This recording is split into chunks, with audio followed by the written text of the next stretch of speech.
The cold mist hung heavy over the sprawling city of New Transylvania as the carriage rattled along the cobblestone streets. Inside, the passengers huddled together, their breath forming wispy clouds in the frigid air. Among them was Professor Jonathan Harker, a young scholar with an adventurous spirit and a thirst for knowledge. He had been invited to New Transylvania by Count Vlad Dracula, a mysterious nobleman rumored to be the descendant of the infamous vampire. As the carriage approached the imposing castle perched on a hill overlooking the city, Jonathan couldn't shake the feeling of unease that had settled over him since he had received the invitation. The locals had spoken in hushed tones of strange happenings in the castle, of disappearances and sightings of eerie figures wandering the grounds at night. As they pulled up to the gates, Jonathan's eyes were drawn to the looming silhouette of the castle against the darkening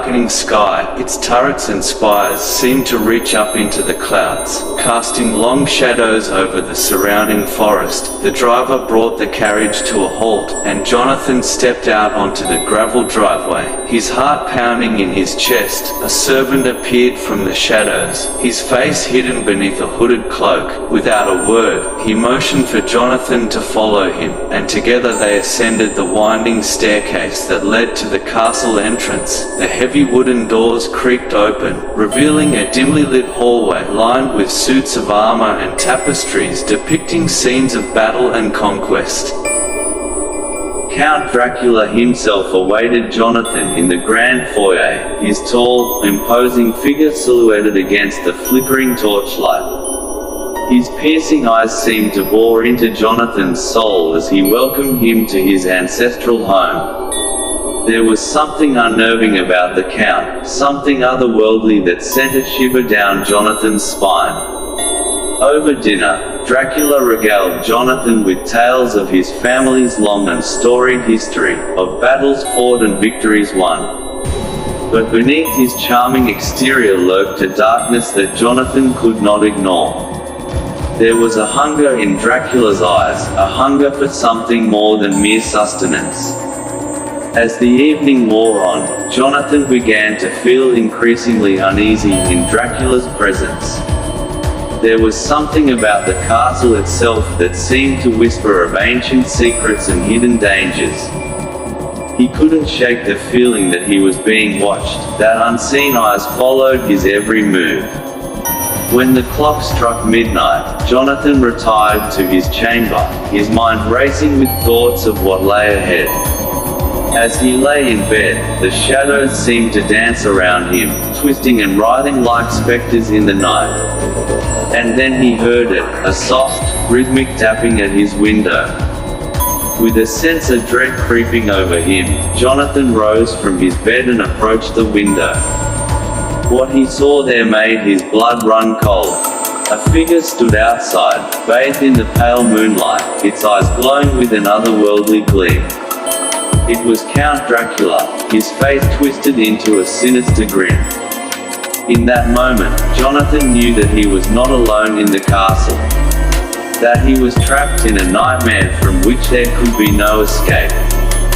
For he had entered the domain of Dracula-18, a place where the line between reality and fantasy blurred, and where the true horrors had only just begun. As the sun dipped beneath the horizon, casting shadows across the sleepy town of New Transylvania, whispers of fear lingered in the air.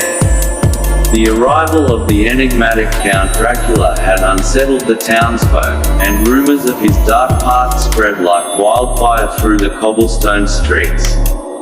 Inside his imposing castle, Count Dracula sat in his dimly lit study, surrounded by ancient tomes and flickering candles. His piercing gaze seemed to penetrate the very souls of those who dared to meet his eyes. But beneath his facade of aristocratic charm lay a darkness that chilled the blood of all who encountered him. As the clock struck midnight, a soft knock echoed through the castle halls. Dracula rose from his velvet-lined throne and glided across the room with an otherworldly grace. With a flick of his wrist, the heavy wooden door creaked open to reveal his loyal servant, Renfield. Master, Renfield whispered, his voice trembling with fear. There have been reports of strange occurrences in the village. The townsfolk are terrified. Dracula's lips curled into a predatory smile as he listened to Renfield's report. He reveled in the fear that his presence inspired, knowing that it only served to strengthen his hold over the town. But beneath his mask of confidence, a sense of unease gnawed at him. There was something lurking in the shadows, something he could not control. "Leave it to me, Renfield," Dracula said, his voice smooth as velvet. "I will deal with these disturbances personally."